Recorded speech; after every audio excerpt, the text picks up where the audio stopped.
আলামিন পবিত্র কোরআনুল কারীমটা নবী আকরাম সাল্লাল্লাহু আলাইহি ওয়াসাল্লামের উপরে নাযিল করেছেন। আর এই কোরআনুল কারীমের মধ্যে আল্লাহ রাব্বুল আলামিন 114 খানা সূরা নাযিল করে দিয়েছেন।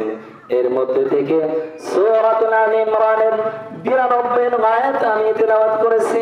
এই আয়াতে আল্লাহ রাব্বুল আলামিন কোন জিনিসটা দান করলে আল্লাহ রাব্বুল আলামিন খুশি হবেন সেটা ওই কোরআনুল কারীমের মধ্যে আল্লাহ রাব্বুল আলামিন ঘোষণা করে দিয়েছে।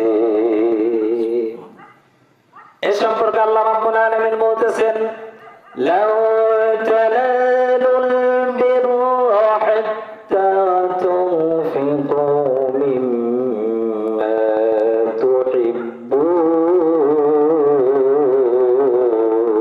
আল্লাহু আকবার।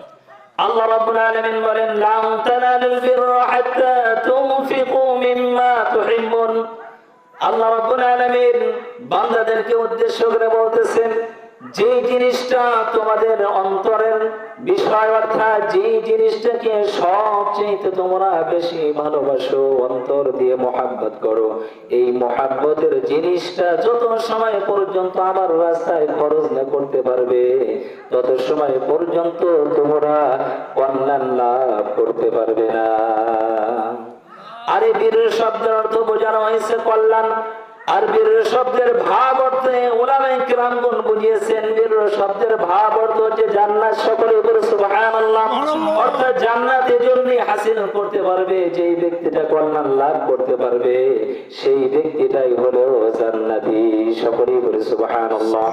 এই আয়াতটা যখন আল্লাহ রাব্বুল আলামিন নবী আকরাম সাল্লাল্লাহু আলাইহি ওয়াসাল্লামের উপরে নাযিল করে দিলেন, সাহাবারা এমনি দানের উপরে অনেক মমতা মমশীল ছিল। দানের বিষয়ে নবী আকরাম সাল্লাল্লাহু আলাইহি ওয়াসাল্লাম যখন সাহাবাদেরকে আদেশ করতেন, আদেশ করার সঙ্গে সঙ্গে নবী আকরাম সাল্লাল্লাহু আলাইহি ওয়াসাল্লামের চতুর্পাশে দান দিয়ে এরকম ভাবে স্তূপ হয়ে যেত। সুবহানাল্লাহ। কিন্তু এই আয়াতটা যখন আল্লাহ রাব্বুল আলামিন নাযিল করলেন, এই সম্পর্কে শান অনুযায়ী বলা হয়েছে, হযরত আনাস ইবনে মালিক রাদিয়াল্লাহু তাআলা আনহু বলেন, যখন এই আয়াতটা আল্লাহ রাব্বুল আলামিন নাযিল করলেন, এই সময় সাহাবীদের মধ্যে, আনসার সাহাবীদের মধ্যে সবচেয়ে একজন ধনঢ্য ব্যক্তি সাহাবী ছিল, যে সাহাবাটার নাম ছিল আবু তালহা। সকলেই বলে সুবহানাল্লাহ। যখন এই আয়াতটা আল্লাহ রাব্বুল আলামিন নাযিল করলেন যে তোমাদের অন্তর দিয়ে যেই জিনিসটা মহব্বত করো সেই জিনিসটা আমার রাস্তায় খরচ না করা পর্যন্ত তোমরা কল্যাণ লাভ করতে পারবে না, তখন আবু তালহা রাদিয়াল্লাহু তাআলা আনহু অনেকগুলো বাগান ছিল। সেই বাগানের মধ্যে সবচেয়ে যেই বাগানটাকে সবচাইতে সে ভালোবাসতো, মহব্বত করত, যেই বাগানের ফলগুলো সুন্দর ছিল, যে বাগানের মাটিগুলো সুন্দর ছিল, সেই বাগানের মধ্যে এমন একটি কূপ ছিল, নির্মল কূপ ছিল। সেই কূপের মধ্যে সুন্দর পানীয়, মিষ্টি পানীয় ছিল। নবী আকরাম সাল্লাল্লাহু আলাইহি ওয়াসাল্লাম মাঝে মধ্যে সাহাবাদেরকে নিয়ে সেখানে তাশরীফ আনতেন। সকলেই বলে সুবহানাল্লাহ। এমন একটি সুন্দর বাগান যখন আল্লাহ রাব্বুল আলামিন কোরআনের আয়াত নাযিল করে দিলেন, আবু তালহা রাদিয়াল্লাহু তাআলা আনহু নবী আকরাম সাল্লাল্লাহু আলাইহি ওয়াসাল্লামের কাছে এসে বলতেছে, ইয়া রাসূলুল্লাহ, ইয়া হাবিবাল্লাহ, আল্লাহ রাব্বুল আলামিন আয়াতের দ্বারা বুঝিয়েছেন তোমাদের সবচেয়ে যে জিনিসটা উত্তম ওই জিনিসটা আমার রাস্তায় খরচ করো।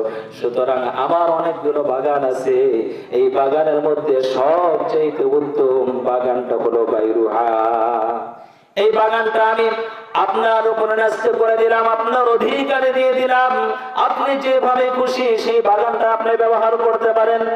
এর কারণে হযরত আবু তালহা রাদিয়াল্লাহু তাআলা আনহু নবী আকরাম সাল্লাল্লাহু আলাইহি ওয়াসাল্লামকে বলতেছেন, ইয়া রাসূলুল্লাহ, ইয়া হাবিবাল্লাহ, এই বাগানটা আমি এজন্য দান করলাম যে দুনিয়ার বুকে অর্থ সম্পদ, টাকা পয়সা যা কিছু আছে একদিন শেষ হয়ে যাবে, কিন্তু এই দানের বিষয়ে নবী আকরাম সাল্লাল্লাহু আলাইহি ওয়াসাল্লাম বলেছেন, এই দানকারীকে আল্লাহ রাব্বুল আলামিন কাল কিয়ামতের দিন এই দানগুলো বাড়াইতে বাড়াইতে পাহাড় সমপরিমাণ সওয়াব দান করে দিবে।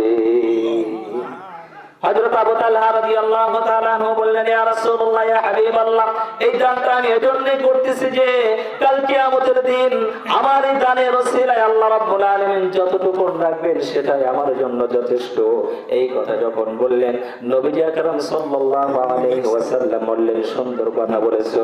এই কথা বলার সঙ্গে সঙ্গে নবীজি আকরাম সাল্লাল্লাহু আলাইহি ওয়াসাল্লাম বললেন, তুমি যে এই বাগানটা মসজিদের জন্য দান করলে, এইটা আমি সাক্ষী থাকলাম। তখন নবী আকরাম সাল্লাল্লাহু আলাইহি ওয়াসাল্লাম বললেন, এই বাগানটা তোমার আত্মীয় স্বজনের মধ্যে তুমি বন্টন করে দাও। সকলেই বলে সুবহানাল্লাহ। অর্থাৎ দানটা এভাবে করতে হবে। আজকে আমরা মসজিদ উন্নত করবার জন্য জালসা দিয়েছি, আর এই মসজিদ সম্পর্কে অপর হাদিসে নবী আকরাম সাল্লাল্লাহু আলাইহি ওয়াসাল্লাম বলেন, আহাব্বুল বিলাদি ইলাল্লাহি মাসাজিদুহা। নবী আকরাম সাল্লাল্লাহু আলাইহি ওয়াসাল্লাম বলেন, আল্লাহ রাব্বুল আলামিনের কাছে সবচেয়ে উত্তম স্থান